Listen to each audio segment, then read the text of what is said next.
Well, here's an example of a function in a real-life example in 2 dimensions. Okay, so we got a function of 2 variables, x and y. And what's going on is this thermodynamics problem, which is, by the way, a notoriously difficult branch of physics. So Antoine the ant is standing on a plate whose temperature at a point Pxy is given by the formula f of xy equals 40 minus x squared minus 4y squared. His feet, all 6 of them, if you don't mind a little entomology lesson, are much too hot as he stands with his feet at the point x is -3 and y is 2. So part A, where should he walk to make his feet get cooler the fastest?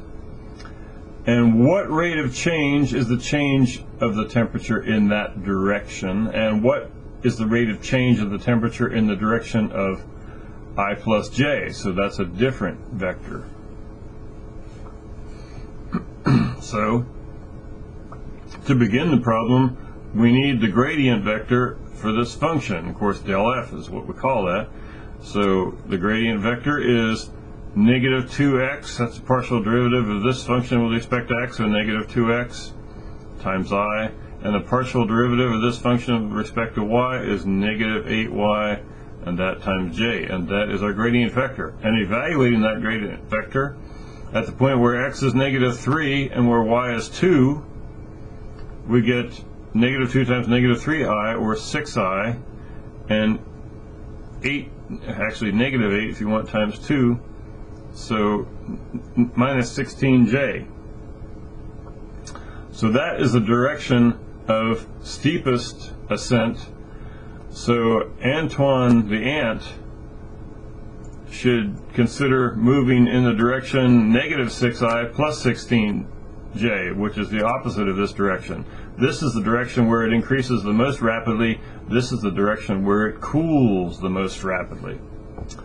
And so if we want to find what is the amount of change in that direction, we need the length of that vector in that direction. Of course, that's just Pythagorean theorem on that. We could do square root of 6 squared plus -16 squared, which is 2 times the square root of 73. If you want to do that, this is 256, and this is 36. If you add those up, that's 292. And trust me, that's 2 times the square root of 73, which is about 17. So, so the length of that vector, rate of change in that direction, he's dropping 17 degrees, I guess. I didn't say what the temperature was given him. We assume it's degrees per unit length, whatever the unit of length is, in that direction. And of course, it's increasing 17 degrees in the gradient direction, because the length of this gradient vector is the same as the length of the anti-gradient vector, if you will. You know what? I should have actually made this one -6 and this one +16, but I hope you forgive me because it turns out to be the same anyway. So it's increasing 17 degrees in the gradient's direction per unit of length, and dropping 17 degrees, so we could say increasing -17 degrees, or whatever you want to call that, in the direction opposite to the gradient. So now the other part of the question is, what is the increase or decrease in the direction of I plus j? And so that's just going to be the gradient vector times the unit vector in the direction of I plus j. Now, a little extra work we have to do here. We got our gradient vector, that's already done. But I plus j is not a unit vector, so we'd have to divide by its length. Well, its length is square root of 1 squared plus 1 squared, so it's square root of 2. So we take this vector I plus j and divide it by the square root of 2, and then we dot. So, you know, I'm just factoring out the -1/2, and when I dot 6i and I, that gives me a +6. This and this gives me a -16. +6 and -16 is -10, so it's -10 over the square root of 2. Simplifying that, -5 square roots of 2. So in that direction, the temperature is dropping 5 square roots of 2 per unit of length.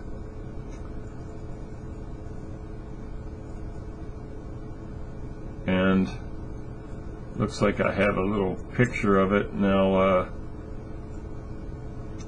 Looking at my picture, the first thing is when I'm standing at the point x is negative 3 and y is 2, then that means I am, x is negative 3 and y is 2, that means I'm about here, right? I hope you can see that. I'm about here, somewhere around in here. And the first part of the question is, what is the direction of steepest ascent? That would be the gradient vector. That would be 6i minus 16j. I believe that was our gradient vector. I've got to go back and look now. Yeah, 6i minus 16j. And let me see, what would that direction be if we're here? 6i minus 16j.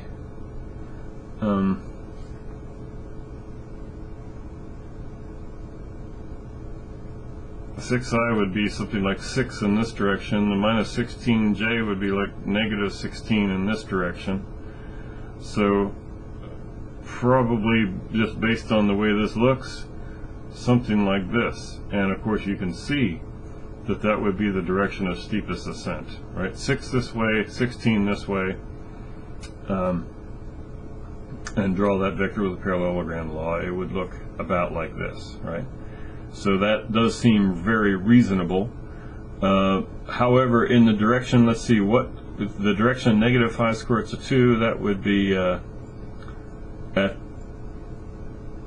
if we were to say, all right, well, what is its steepness in the direction of I plus j? Well, if we're here, I plus j is like in this direction, 45-degree angle with a origin, if you want.